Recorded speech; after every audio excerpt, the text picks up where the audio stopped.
Hello my dear students, how are you all? Today we read chapter number 3 of accounts, theory base of accounting. Already हम लोगों ने इस chapter के अंदर इसके प्रिंसिपल्स देख लिए थे. मैं थोड़ा सा रिवाइज करवा दूं. देखिए, जो अकाउंटिंग प्रिंसिपल्स की हम लोगों को नीड क्यों पड़ती है, अगर हम लोग अकाउंट्स के अंदर प्रिंसिपल्स नहीं रखेंगे तो कोई भी अकाउंट्स जो है किसी भी तरीके से कर लेगा, मतलब अपनी मर्जी से करेगा. ठीक है ना. तो इसीलिए बहुत ज़्यादा ज़रूरी है कि अकाउंटिंग प्रिंसिपल्स को हमारे लिए समझना और उनको अपनी जब इनको ज़रूरत पड़ती है तब उनको अप्लाई करना. ठीक है.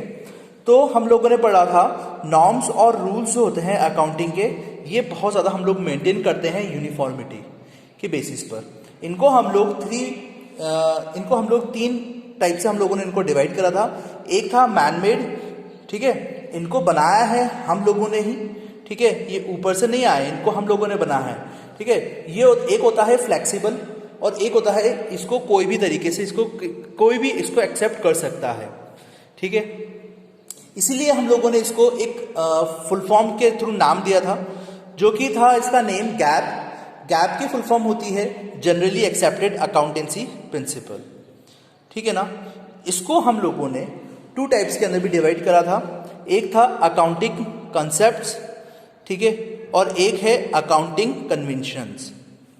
अकाउंटिंग कॉन्सेप्ट्स के अंदर हम लोगों ने देखा था जिसका मतलब होता है फंडामेंटल अकाउंटिंग. इसको हम लोग अज्यूम करते हैं, यानी कि अजम्पशंस लगाते हैं. फर्स्ट था हमारा गोइंग कंसर्न, सेकंड था कंसिस्टेंसी और थर्ड था एक्यूरल. हम लोग आज पढ़ेंगे गोइंग कंसर्न. गोइंग कंसर्न मतलब क्या होता है. ठीक है. इसको अब हम लोग स्टार्ट करेंगे. देखिए, गोइंग कंसर्न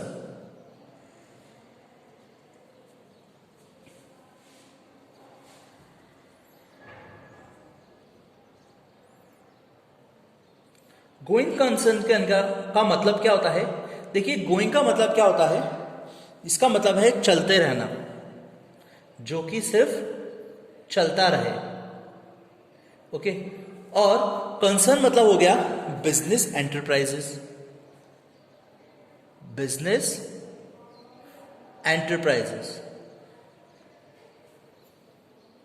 जो बिजनेस लगातार चलता रहे उसको हम लोग किस नाम से जानते हैं. Going concern. ओके. अब देखिएगा, गोइंग कंसर्न का मतलब क्या होता है. जैसे कि अभी आप देखिए, एक एग्जांपल्स के थ्रू हम लोग देखेंगे. एक अकाउंटेंट है. ठीक है. वो बिजनेस देखने गया, पूरे साल भर के अंदर कितना बिजनेस ने कितना प्रॉफिट करा है, कितना लॉस करा है. ठीक है. यानी कि वो कोई भी बिजनेस है, ठीक है ना, वो बिजनेस लगातार, ये चीज हम लोग एज्यूम करके रखते हैं कि वो बिजनेस जो है वो लगातार चलता ही रहेगा. ठीक है. जो बिजनेस लगातार चलता रहेगा, ठीक है, लंबे समय तक चलता रहेगा, उसी के लिए हम लोग ये कंसर्न रखते हैं कि हमेशा वो बिजनेस जो है वो कंटिन्यू चलता रहेगा. ठीक है ना. देखिएगा, पॉइंट आप लोग मेरे साथ लिखते चलिए. The business will continues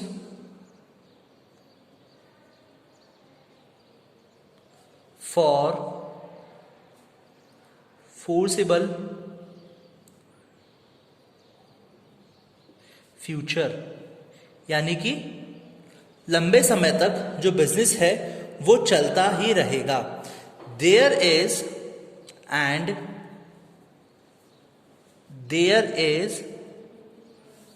no intention to close the business.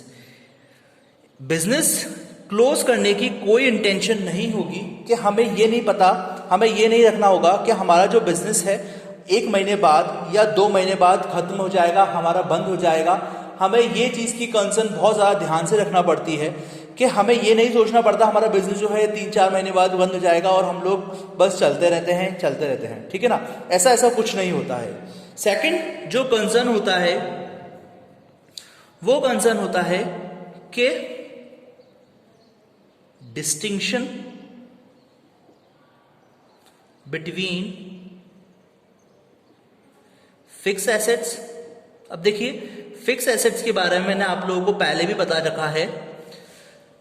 Distinction between fix assets and current assets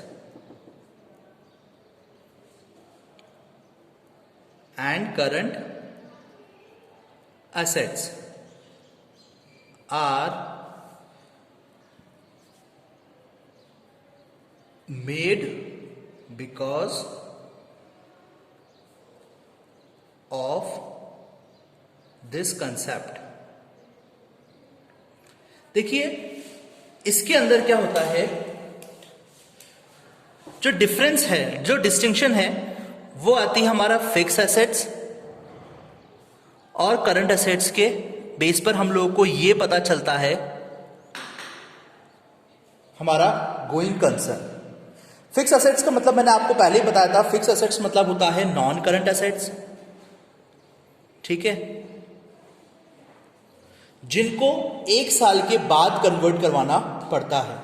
और करंट एसेट्स वो होती हैं जो कि 1 साल के अंदर अंदर कैश में कन्वर्ट हो जाती हैं, ठीक है, वो चीज कहलाती है कैश में कन्वर्ट हो जाती है, वो चीज कहलाती है करंट एसेट्स। देखिए एक बार ऐसा होगा कि अगर हमने ये सोच रखा है कि हमारा बिजनेस 2 से 3 महीने के अंदर ही खत्म हो जाएगा, तो मतलब ही नहीं है, ये फिक्स एसेट्स का मतलब नहीं है, नॉन करंट एसेट्स का मतलब नहीं है, ठीक है ना, और ना तो करंट एसेट्स का मतलब है, क्योंकि ये तो हम लोगों को 1 साल के अंदर खत्म कैश में कन्वर्ट करवाना पड़ता है। हम लोगों ने तो यही सोच लिया कि हमारा बिजनेस 2 महीने के अंदर खत्म हो जाएगा, ठीक है। तो इसका हमें कोई भी डिफरेंस, ये भी हमारा एक गोइंग कंसर्न होता है कि इसके अंदर जो डिफरेंस डिस्टिंक्शन होती है दोनों के बीच में, फिक्स एसेट्स और करंट एसेट्स के बीच में, तो ये ही एक हमारा मेन कंसेप्ट होता है जो कि हमारा बिजनेस से गोइंग कंसर्न्स के अंदर हम लोग लिखते हैं इसको।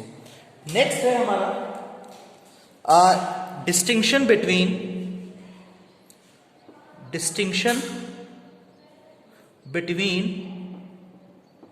कैपिटल एक्सपेंडिचर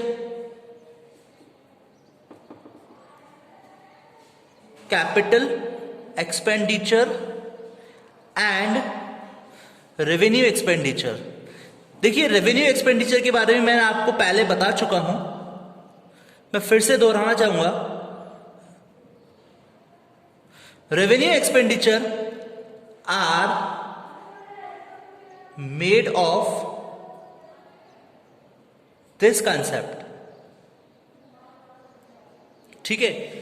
इसके अंदर भी ये भी एक बहुत ज्यादा इंपॉर्टेंट कंसेप्ट, बहुत ही ज्यादा इंपॉर्टेंट कंसर्न होता है कैपिटल एक्सपेंडिचर। इसके अंदर भी हम लोग ये बोलते हैं कि जो भी हमारा बिजनेस है वो कैपिटल एक्सपेंडिचर से ही रिलेट करेगा, ठीक है।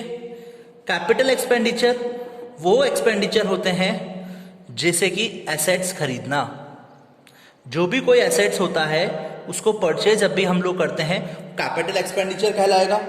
और रेवेन्यू एक्सपेंडिचर ये वो होंगे जो कि हमारे 1 साल के अंदर अंदर पूरे खत्म हो जाएंगे, ठीक है। ये चीज कहलाती है रेवेन्यू एक्सपेंडिचर। देखिएगा गोइंग कंसर्न आप लोगों को समझ में आया होगा। गोइंग कंसर्न मतलब होता है जो लगातार चलता रहे, ठीक है ना।